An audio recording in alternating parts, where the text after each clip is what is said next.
Zenin में Israeli सैनिकों ने बोला धावा। आपको बता दें, सवा अल खैर में कई आतंकी ठिकानों पर किया गया जोरदार हमला। सीरिया की राजधानी दमिश्क में इजराइल का हवाई हमला, आईडीएफ के एयर स्ट्राइक की तस्वीरें भी सामने आई। दमिश्क क्षेत्र में इजराइल का बड़ा हमला, आईडीएफ के हमले से बिल्डिंग हुई तबाह।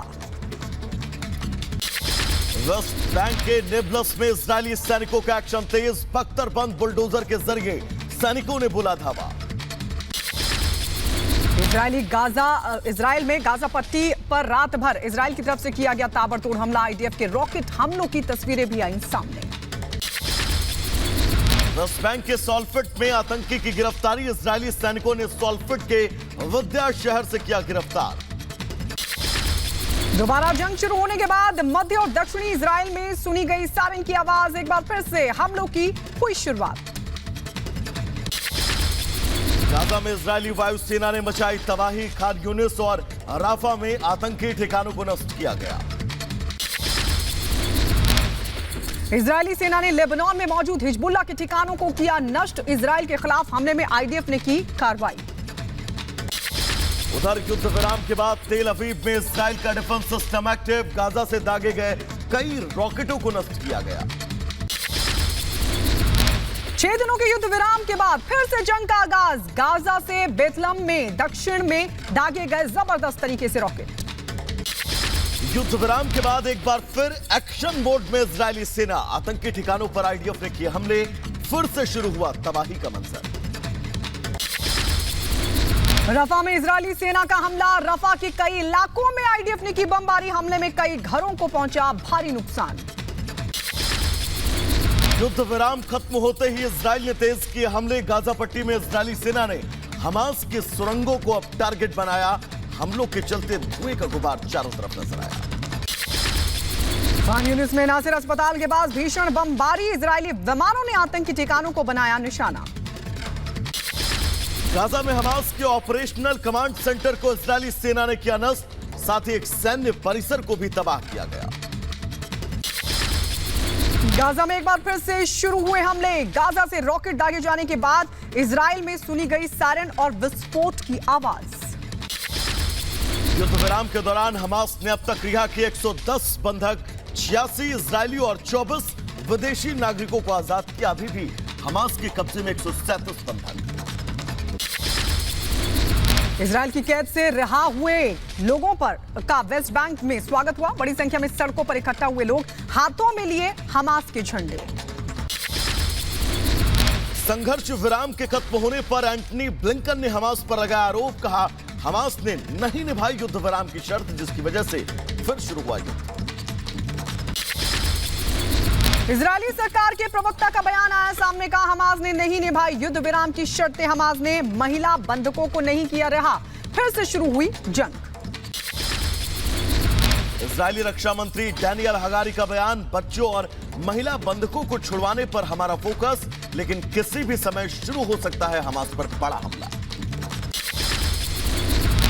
इजराइल ने रिहा किए फिलिस्तीनी बंधक, वेस्ट बैंक के रामल्ला में बस से हुए रवाना, युद्ध विराम की शर्त के तहत दोनों तरफ से छोड़े जा रहे हैं बंधक। दुबई में आयोजित COP28 समिट में हिस्सा लेने के बाद भारत लौटे प्रधानमंत्री, पीएम ने कार्बन उत्सर्जन घटाने और भारत की मेजबानी में आयोजन का प्रस्ताव भी सामने रखा। इटली की प्रधानमंत्री मेलोनी ने दुबई में प्रधानमंत्री नरेंद्र मोदी के साथ ली सेल्फी, पोस्ट कर कहा हम अच्छे दोस्त। दुबई में हुए क्लाइमेट समिट की पाकिस्तान में फिर हुई किरकिरी, ग्रुप फोटो में अंतिम लाइन में दिखे पाकिस्तानी प्रधानमंत्री, पाकिस्तानी पत्रकार ने भारत से तुलना कर चुटकी दी।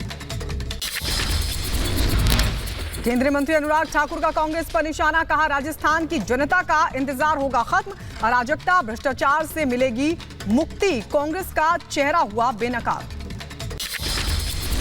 अराजकता भ्रष्टाचार से छूट मिलेगी और राजस्थान की कांग्रेस की इस लूट वाली सरकार से अब मुक्ति मिलेगी। एग्जिट पोल के नतीजों पर किरोड़ी लाल मीणा का बयान, कहा राजस्थान में बीजेपी की सरकार बनेगी, कांग्रेस की सरकार में जमकर भ्रष्टाचार हुआ।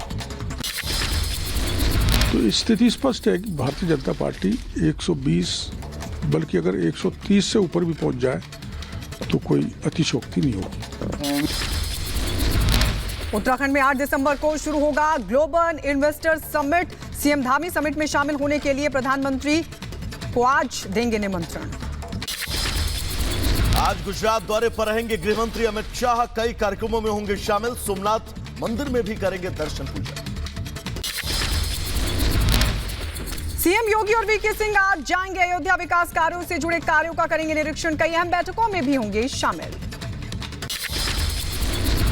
केंद्र सरकार ने संसद के शीतकालीन सत्र से पहले आज बुलाई सर्वदलीय बैठक। संसदीय कार्य मंत्री प्रहलाद जोशी ने विपक्षी दलों से सहयोग और चर्चा में शामिल होने की अपील।